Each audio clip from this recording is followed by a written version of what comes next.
नमस्कार, मैं हूं अरुण तोमर। आप देख रहे हैं एशियन न्यूज। मध्य प्रदेश सरकार युवाओं के भविष्य को मजबूत बनाने के लिए लगातार काम कर रही है। सरकार का फोकस अब रोजगार, स्वरोजगार और कौशल विकास पर है। प्रदेश में युवाओं को उद्योगों, स्टार्टअप और स्वरोजगार योजनाओं से जोड़ा जा रहा है ताकि ये आत्मनिर्भर बन सकें। उच्च शिक्षा, आईटी और तकनीकी क्षेत्र में युवाओं के लिए नई संभावनाएं खोली जा रही हैं। स्किल डेवलपमेंट सेंटर और आईटीआई के जरिए युवाओं को आधुनिक ट्रेनिंग दी जा रही है। इसके साथ ही खेल और प्रतिभा को बढ़ावा देने के लिए खेलो मध्य प्रदेश और युवा महोत्सव जैसे कार्यक्रम आयोजित किए जा रहे हैं। मुख्यमंत्री डॉक्टर मोहन यादव ने कहा कि प्रदेश के विकास के लिए युवा रीढ़ की हड्डी है। सरकार का लक्ष्य है कि प्रदेश के युवा न सिर्फ रोजगार पाएं बल्कि रोजगार देने वाले भी बने। डिबेट में जाएंगे उससे पहले ये बयान सुन लीजिए। जनता पार्टी ने पिछले 2 दशक से अधिक के अपने सेवा काल में हमेशा इस बात को प्राथमिकता दी कि समयकाल परिस्थिति के आधार पर युवाओं की जो आवश्यकता है उनके आधार पर शासन की रीति नीति योजनाएं बने, और चाहे वो उनके स्वरोजगार के विषय हों, उनकी शिक्षण के विषय हों, नौकरी के विषय हों, उन्नत तकनीक के विषय हों, एआई, स्मार्टफोन जैसे विषय हों, इन पर सब पे सरकार ने काम किया। मध्य प्रदेश में बरसों पहले हम विद्यार्थियों को लैपटॉप दिया करते थे, स्मार्टफोन, मोबाइल दिया करते थे, पढ़ने पढ़ाने की उचित व्यवस्था करते थे, कोचिंग की व्यवस्था करते थे, प्लेसमेंट की व्यवस्था करते थे। अभी मुख्यमंत्री मोहन यादव जी स्वरोजगार की बातचीत कर रहे हैं। कोई रोजगार के अवसर न हो, कोई ऐसा औद्योगिक ढांचा ना हो जिसमें रोजगार की विपुल संभावनाएं ना हो, तो युवा और दूसरी तरफ नशे की चपेट, इतने बड़े पैमाने पर ड्रग्स का बढ़ता हुआ नशा और उसकी राजधानी बनता मध्य प्रदेश, घर घर में ऑनलाइन शराब की बिक्री, इससे युवकों का भविष्य संवर जाएगा। बहुत गंभीरतापूर्वक सरकार को इन सब समस्याओं को एड्रेस करना चाहिए और अब आंख में धूल झोंकने का काम बंद करना चाहिए। सरकार की विश्वसनीयता, उनकी साख बहुत कम हो गई है। इस पर ज्यादा चर्चा के लिए हमारे साथ आदित्य दीक्षित बीजेपी प्रवक्ता हैं, यशवंत सिंह चंदेल हमारे साथ कांग्रेस प्रवक्ता हैं, रमेश शर्मा हमारे साथ वरिष्ठ पत्रकार हैं। आप तीनों मेहमानों का एशियन न्यूज में बहुत बहुत स्वागत है। पहला सवाल यशवंत जी आपसे ही करेंगे। मुख्यमंत्री डॉक्टर मोहन यादव प्रदेश को आत्मनिर्भर बनाने के लिए और युवाओं को रोजगार देने का संकल्प ले रहे हैं। कांग्रेस कैसे देखती है? क्या मध्य प्रदेश की बात करें तो मध्य प्रदेश में युवाओं को रोजगार मिल पा रहा है? आदरणीय अरुण जी, आपको और साथी पैनलिस्ट को नमस्कार जी।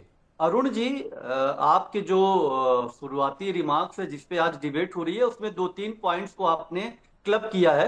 मैं बारी बारी से सबका जो है तो जवाब देता हूं। अरुण जी, पहले तो बात हुई स्टार्टअप की, बात कर रहे हैं ये कि हमारे यहाँ पर स्टार्टअप हो रहा है। स्टार्टअप अगर है तो आप ये बताइए कि कितने यूनिकॉर्न यहाँ पर मध्य प्रदेश में डेवलप हुए? तो संख्या 0 है। क्यों नहीं डेवलप हो पा रहे? अगर आपकी स्टार्टअप अगर आप यहाँ पर कर रहे हो तो वो स्टार्टअप जो है वो यूनिकॉर्न नहीं क्यों नहीं बन पा रहे हैं? लोगों को रोजगार क्यों नहीं दे पा रहे हैं? मध्य प्रदेश की जीडीपी में वो अपना कंट्रीब्यूशन क्यों नहीं दे पा रहे हैं? क्यों? क्योंकि आपकी योजनाओं में बुनियादी खामियां हैं। क्या खामी है? पहले जो उनको शुरुआती पूंजी मिलनी चाहिए उस पूंजी की व्यवस्था उनके पास हो नहीं पाती। वर्किंग कैपिटल, उनको काम करने के लिए वर्किंग कैपिटल चाहिए, उस पर उनको दिक्कत आती है। ट्रेंड मैन पावर उनको मिल नहीं पाता। और फिर दूसरा होता है, उनको अपने जो ब्रांड्स, जो प्रोडक्ट्स बनाते हैं वो बड़े बड़े ब्रांड्स के साथ उनको कॉम्पिटिट करना पड़ता है। उसके लिए आपको उनको एक्स्ट्रा चीजें अवेलेबल करवानी चाहिए, उनको सरकार की तरफ से सहयोग मिलना चाहिए। वो सहयोग मिल नहीं पाते। इसके कारण आदरणीय अरुण जी, स्टार्टअप्स जो है, जो फलीभूत होना चाहिए था, वो स्टार्टअप्स मध्य प्रदेश में बढ़ नहीं पा रहे हैं।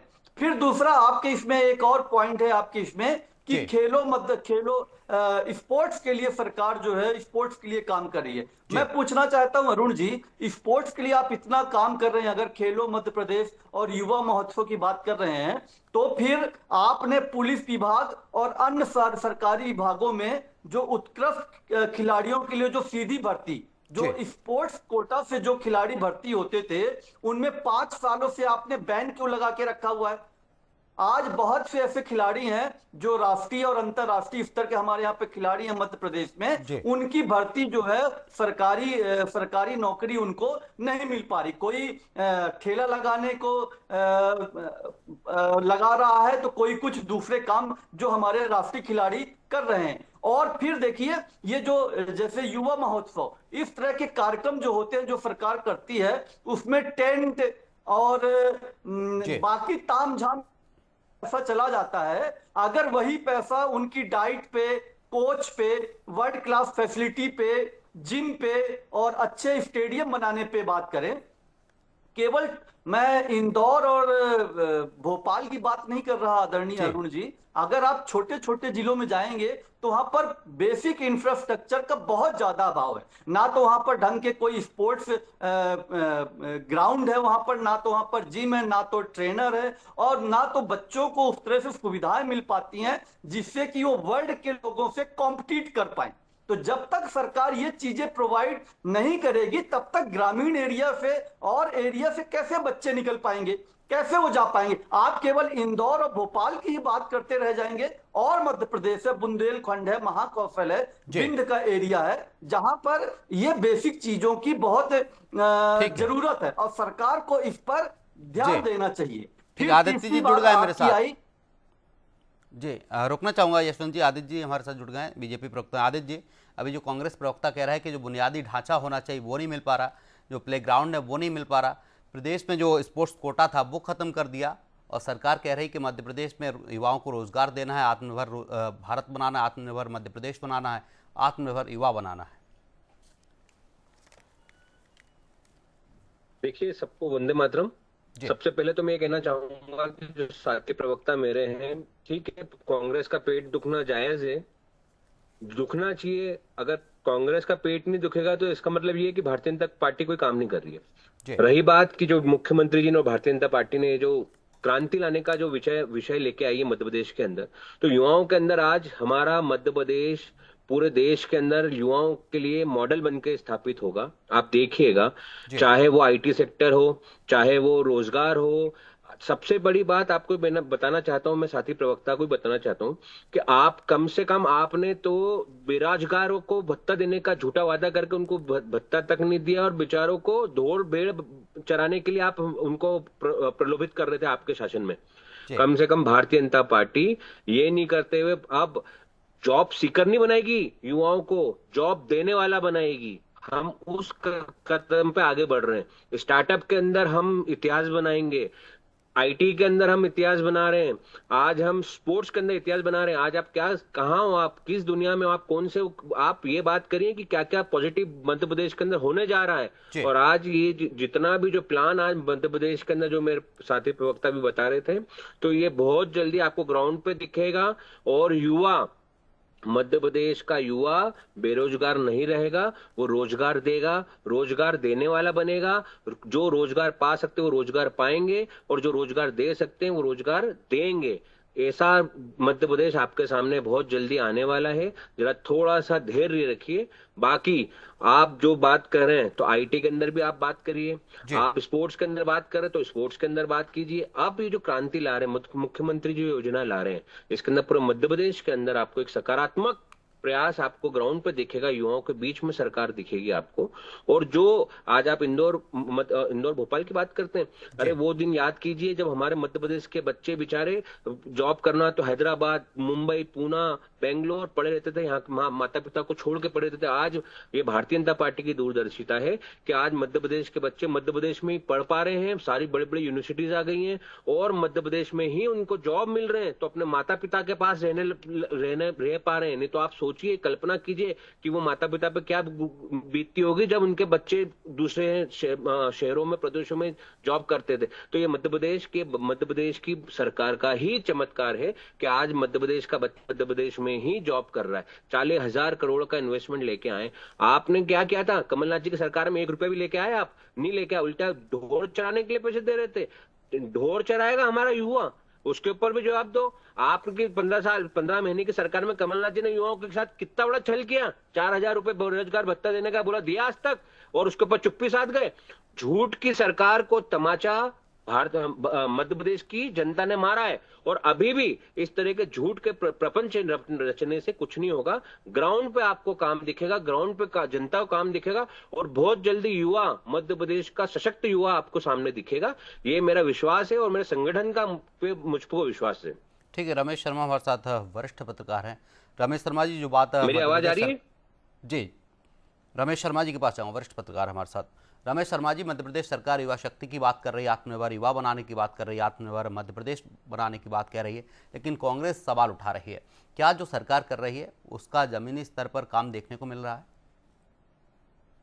रमेश शर्मा जी। स्वाभाविक रूप से राजनीतिक दृष्टि से तो भाजपा कांग्रेस अपनी अपनी बात कहें, जी लेकिन एक बात सैद्धांतिक है, दूसरी बात व्यवहारिक है। जी सैद्धांतिक दृष्टि से मध्य प्रदेश सरकार ने युवाओं के विकास के लिए जो योजनाएं बना रखी हैं, जो नीतियां बनाई, वो ठीक निर्णय है। जी कहीं ना कहीं स्वरोजगार की तरफ हमको बढ़ना चाहिए। स्टार्टअप उन्होंने आरंभ किया हुआ है, जी और फिर यूनिवर्सिटियां जिस तरीके से उन्होंने खोली हैं और जिस तरीके से निवेश को आमंत्रित कर रहे हैं, ये बात अपनी जगह ठीक है।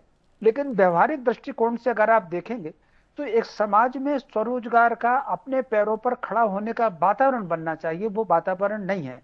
मोटे तौर पर युवाओं के ध्यान में भी आना चाहिए, जी। समाज के प्रत्येक व्यक्ति के ध्यान में आना चाहिए कि सबको नौकरियां नहीं मिल सकती, और जिनको नौकरियां कल तक मिल रही थी उनको भी अब आधों को नहीं मिलेगी। जी जिस तरीके से मशीनीकरण ने रोजगार छीने हैं, अब एआई और विशेषज्ञों के रोजगार छीन रहा है। मैं चूंकि गांव से आता हूं, एक जमाने में 20 किलो मिलकर के खेत काटते थे, फिर ट्रैक्टर आ गया, एक खेत ट्रैक्टर काट लेता था, हार्वेस्टर आ गया, एक हार्वेस्टर पूरे गांव की खेती काट देते हैं। अब एआई जिस तरीके से आ गया है तो रोजगार अब नहीं मिलेगा। अब कहीं ना कहीं अपने पैर मजबूत करना होंगे, स्वरोजगार की तरफ जाना चाहिए, उसका वातावरण हमको बनना चाहिए। दूसरी बात, खेल प्रतिभाएं हमारे यहाँ गांव से भी निकल रही हैं, निश्चित रूप से हमारे यहाँ के युवा दिखा रहे हैं, और सरकार की योजनाएं उस ठीक है, लेकिन आधारभूत ढांचा है। चंदेल साहब ने जो कहा कि आधारभूत ढांचे पर थोड़ा और काम करने की आवश्यकता है। कहीं ना कहीं अगर आप ब्लॉक के स्तर पर, जिले के स्तर पर देखेंगे, महानगरों के स्तर पर ठीक है, लेकिन अगर संभागीय मुख्यालय पर, जिला मुख्यालय पर देखेंगे तो वहां पर आधारभूत ढांचे को और थोड़ा सा मजबूत करने की जरूरत है। दूसरा, जो तंत्र शासन का लगा हुआ है, राजनीति को अलग कर दीजिए, भाजपा कांग्रेस दोनों की, जो तंत्र लगा हुआ है प्रशासन का, जो इन सारी चीजों को कोऑर्डिनेट करता है, सरकारें बदल जाए, वो तंत्र कभी नहीं बदलता, उसमें थोड़ा सा समर्पण का भाव और उसमें थोड़ा सक्रियता की आने की आवश्यकता है। जी ठीक है, यशवंत सिंह के पास जाऊंगा। यशवंत जी, जो अभी बीजेपी प्रवक्ता कह रहा है कि प्रदेश में जो विकास हो रहा है, युवाओं को रोजगार मिलने की बात वो कर रहा है, स्टार्टअप्स की बात कर रहे हैं, समिट की बात कर रहा है, समिट हो रही है जिसमें 40,000 करोड़ का इन्वेस्टमेंट मध्य प्रदेश में आया, तो कहीं ना कहीं इसको, मध्य प्रदेश को फायदा तो होगा इससे, लेकिन कांग्रेस सवाल क्यों उठा रही है इसको लेकर? फिर आदरणीय अरुण जी, ये भाजपा के जो प्रवक्ता महोदय हैं, केवल इनका जितने भी प्रवक्ता आते हैं ये केवल रटायर भाषण देते हैं। इसके अलावा इनको और केवल बात करेंगे 15 महीने की कमलनाथ जी की सरकार की। उनकी सरकार ने 15 महीने में जितना काम किया है ये 5 साल में उतना नहीं कर सकते, पहली बात। दूसरी बात ये, मैं तो डेटा के साथ कह रहा हूं, मैं डेटा के साथ कह रहा हूं, ये मुझको काट कर देना। मैं कहता हूं कि स्पोर्ट्स कोटे से जो हमारे जो खिलाड़ियों को नौकरियां मिलती थी, वो नौकरी क्यों बंद कर दी आपने? 5 साल से उसमें क्यों रोक लगा के रखी हुई थी? और अभी 2026 में इन्होंने एक नियम बनाया है कि केवल स्पोर्ट्स कोटे से केवल 60 पद ही भरे जाएंगे। ये क्यों किया आपने? अगर आप इतने स्पोर्ट्स के हितैषी हैं, फिर मैं आपको एक बताता हूं, इन्होंने एक योजना लाई है, मुख्यमंत्री सीखो कमाओ योजना। इस योजना में आदरणीय अरुण जी 8.70 मतलब 8.5 लाख से ज्यादा युवाओं ने अपनी ट्रेनिंग के लिए रजिस्ट्रेशन करवाया था। इसमें इनको उद्योगों में इनको ट्रेनिंग के लिए इन्होंने रजिस्ट्रेशन करवाया था। उसमें से इन्होंने कितने लोग को ट्रेनिंग दी है? केवल 20,000 लोगों को। सोचिए, 8.5 लाख से ज्यादा युवाओं ने रजिस्ट्रेशन करवाया, और उसमें से ये कितने लोग को ट्रेनिंग दे पा रहे हैं? केवल 20,000 लोगों को। जब आप इतने कम लोगों को ट्रेनिंग दे पा रहे हो तो क्या स्किल इंडिया और ITI और इसकी आप बात करते हो? फिर मैं बात करता हूं स्टार्टअप की। इन्होंने बहुत बड़े बड़े अभी ज्ञान बांटे इन्होंने कि हमारा मध्य प्रदेश के बच्चे मध्य प्रदेश में जॉब कर रहे हैं। भाई साहब, सब मध्य प्रदेश की बेरोजगारी दर, ये मैं नहीं कह रहा हूं, ये आंकड़े कह रहे हैं, 7% से ऊपर है। आप शहर में बैठ, गांव में जाइए, आदिवासी एरिया में और बैकवर्ड एरिया में, उस क्षेत्रों में गांव घरों में ताले लगे हुए हैं, सबके सब सूरत, महाराष्ट्र, और यहां पर जाके वो जो है लोग वहां पर अपना काम धंधा कर रहे हैं। और फिर उन्होंने कहा कि बड़ी बड़ी यूनिवर्सिटी मध्य प्रदेश में आई है। भाई साहब, एक यूनिवर्सिटी का नाम बताइए जरा कौन सी बड़ी यूनिवर्सिटी आपने मध्य प्रदेश में लेके आ गए? केवल रटा रटाया भाषण बोलने से काम नहीं चलता।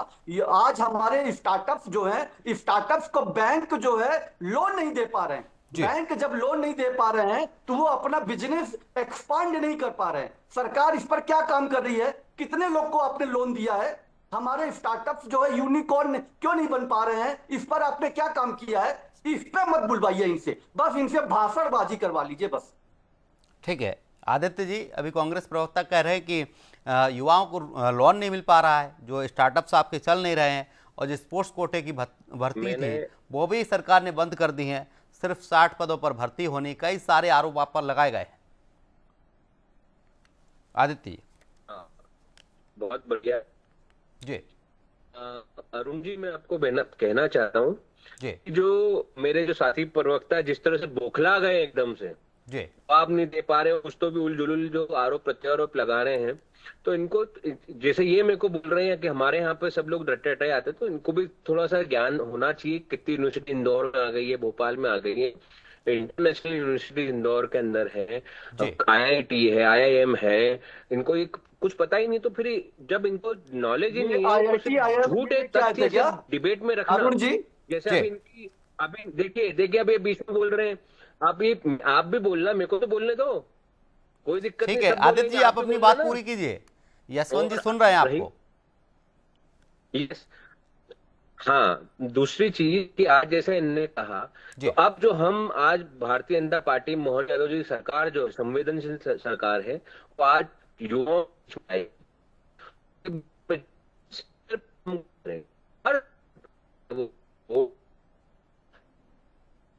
आदित्य जी, आपकी आवाज ड्रॉप हो रही है। ठीक है आदित्य जी, आपके पास आऊंगा। जितने भी विषय, उन सब विषय पे हम जी। हेलो जी जी बोलिए। हेलो जी आदित्य जी बोलिए, आपकी आवाज आ रही है। जितने भी विषय, उन सब के ऊपर भारतीय जनता पार्टी काम करे। हाँ, भारतीय जनता पार्टी हर विषय पे, हर एंगल पे काम करेगी, हर विषय पे काम करेगी, और सकारात्मक परिणाम आपके सामने आएंगे।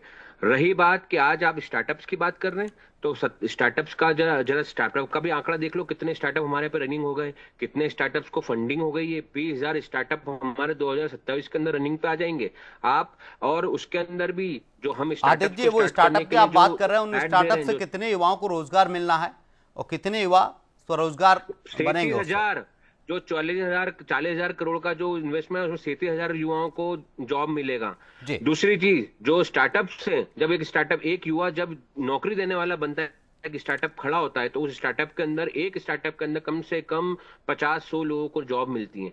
तो हमारा युवा आगे बढ़ रहा है, सरकार पूरी युवाओं के साथ में है। और अब ये जो अभियान हम चलाएंगे माननीय मोहन यादव के नेतृत्व में, इसके अंदर आप देखेंगे कि चुन चुन के जो बात कर रहे हैं ना यशवंत जी, तो गांव जहां जहां पे प्रतिभाएं होंगी, उन प्रतिभाओं को रोड पे लाकर उनको काम देने का काम किया जाएगा, उनको ग्रूम किया जाएगा, और जो उनको आता होगा उस काम में उनको डाला जाएगा। स्टार्टअप के माध्यम से, व्यापार के माध्यम से, सब्सिडी के माध्यम से, महिलाओं को 20% ज्यादा सब्सिडी देंगे, ऐसे बहुत सारी स्कीम्स है। और आप देखिएगा कि आने वाले टाइम में, आने वाले 1 साल के अंदर, हमारा यहाँ का युवा आज ये बात कर रहे हैं कि 8 लाख लोगों ने फॉर्म भरे और 20,000 को स्किल ग्रूमिंग की। तो क्या 20,000 लोग को स्किल ग्रूमिंग की, तो 20,000 कोई मायने नहीं रखते हैं? आप कांग्रेस ने 15 महीने की सरकार में तो कुछ किया नहीं कमलनाथ जी ने, सिर्फ वो जैकलिन के साथ में फोटो खिंचाया था, एक वो हाथ डाल के कमर में जो कराया था, वो अपना हीरोओं को बुलाया था वहां से, इंदौर में एक भोंगा कार्यक्रम कराया था, सारे हीरो हीरोइंस को बुलाया था। एक काम किया उन्होंने बस। उसके बाद में क्या किया कमलनाथ जी ने? युवाओं के साथ छल किया। 4,000 का इनने घोषणा की थी कि 4,000 हम बेरोजगारी भत्ता देंगे, 1 रुपया भी दिया यशवंत जी? इसके ऊपर बोल दो। वो तो कह रहे हैं कि उनकी सरकार आपने चलनी नहीं दी, 18 महीने में उनकी सरकार गिरा दी भारतीय जनता पार्टी ने। कांग्रेस से आरोप लगातार लगाती रहती कि भारतीय जनता पार्टी ने उनकी सरकार गिरा दी, सरकार चलती तो बेरोजगारी भत्ता मिलता। जनता पार्टी ने नहीं गिराई। ज्योतिरादित्य सिंधिया जी से कौन लड़े थे? ये कमलनाथ जी और ये लड़े ना, हमने थोड़ी लड़ाया। ज्योतिरादित्य सिंधिया ने गिराई इनकी सरकार, और ज्योतिरादित्य सिंधिया जी जब भाजपा में आए तो भाजपा ने उनका स्वागत किया। भाजपा ने नहीं गिराई है। सबसे बड़ा झूठी ये सरकार गिराई कमलनाथ और दिग्विजय सिंह ने। कांग्रेस ने सरकार गिराई। अरे तुम्हारे लोगों को तुम संभालो, हम संभालेंगे क्या? तुम नहीं संभाल पाए, वो हमारे पास है, तो हमने उनको एक्सेप्ट कर लिया।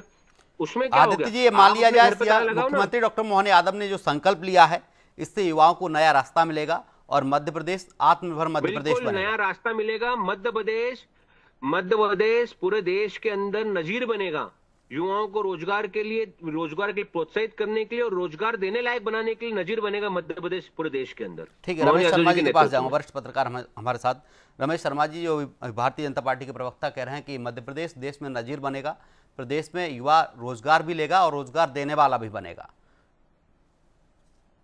देखिए, स्वाभाविक रूप से इसमें कोई शक नहीं, मध्य प्रदेश सरकार जो नीति बना रही है वो ठीक नीति बना रही है और उस दिशा में अगर आगे बढ़ करके काम होगा तो वाकई एक उदाहरण बनेगा। लेकिन इसमें एक सबसे बड़ी बात यह है, सरकार कई बार जो सैद्धांतिक निर्णय लेती है, नीतिगत निर्णय लेती है, उसका क्रियान्वयन किस सीमा तक होता है। कई निर्णय जितने अच्छे होते हैं जो कागज पर रह जाते हैं, लेकिन उनका क्रियान्वयन वैसा नहीं होता। सरकार जो कह रही है, जो निर्णय ले रही है, उनके क्रियान्वयन के लिए टीम लगनी चाहिए। वो टीम सरकार के स्तर से काम नहीं करेगी। सरकार में मान लीजिए भाजपा के 30-32 मंत्री तो हैं, बाकी जो पूरा का पूरा सिस्टम है या और भाजपा के जो कार्यकर्ता होंगे, तो इसमें कहीं ना कहीं इससे अलग हट करके सरकार को ये चाहिए कि उनकी नीतियों के क्रियान्वयन और वैसा जनमानस बनाने के लिए निचले स्तर पर कोई टीम काम करे, तब ये काम होगा। अभी स्टार्टअप की योजना है, स्वरोजगार की योजना है, अनुदान की बहुत योजना है, उसमें दो व्यवहारिक कठिनाइयां ये हैं कि आपने सैंक्शन करके बैंक को दे दिया, कई बार प्रकरण बैंक में लटकते रहते हैं और बैंक समय पर पास नहीं करती, एक बात हो गई। दूसरा, युवाओं के मन में ये बात बैठी हुई है कि उनको नौकरी मिलना चाहिए। वो जो युवाओं के मन से नौकरी की बात को निकाल करके कि मुझे रोजगार देने वाला बनना है, मुझे नौकरों की, ये जो अंग्रेज ठूंस गए दिमाग में कि नौकर जो होता है वो सबसे महान होता है, तो वो नौकर बनने की जो भावना युवाओं के मन में है वो निकाल करके मालिक बनने की भावना मन में आए, इसका अभियान कैसे चले। मैं समझता हूं सरकार की सारी योजनाएं इस मानसिकता पर निर्भर करेंगी। युवाओं में अगर ये मानसिकता आ गई कि मुझे रोजगार देने वाला बनना है, मुझे किसी का नौकर नहीं बनना है, तो कुल मिलाकर के तभी फिर मध्य प्रदेश स्टार्टअप को लेकर के, स्वरोजगार को लेकर के, युवा कल्याण को लेकर के आगे बढ़ सकेगा। जी ठीक है, समय का अभाव। आदित्य दीक्षित हमारे साथ बीजेपी प्रवक्ता, यशवंत चंदेल हमारे साथ कांग्रेस प्रवक्ता और रमेश शर्मा हमारे साथ वरिष्ठ पत्रकार जुड़े। आप तीनों मेहमानों का तमाम चर्चा के लिए बहुत बहुत शुक्रिया। तो मध्य प्रदेश में मुख्यमंत्री डॉक्टर मोहन यादव प्रदेश को आत्मनिर्भर प्रदेश और मध्य प्रदेश के युवाओं को आत्मनिर्भर युवा बनाने के फैसले पर आगे बढ़ रहे हैं। मुख्यमंत्री का कहना है कि आगामी दिनों में मध्य प्रदेश का युवा नौकरी देने वाला बनेगा। हालांकि कांग्रेस की तरफ से इस पर सवाल उठाए जा रहे हैं। फिलहाल के लिए हमारी इस डिबेट में इतना ही। आप देखते रहिए एशियन न्यूज। नमस्कार।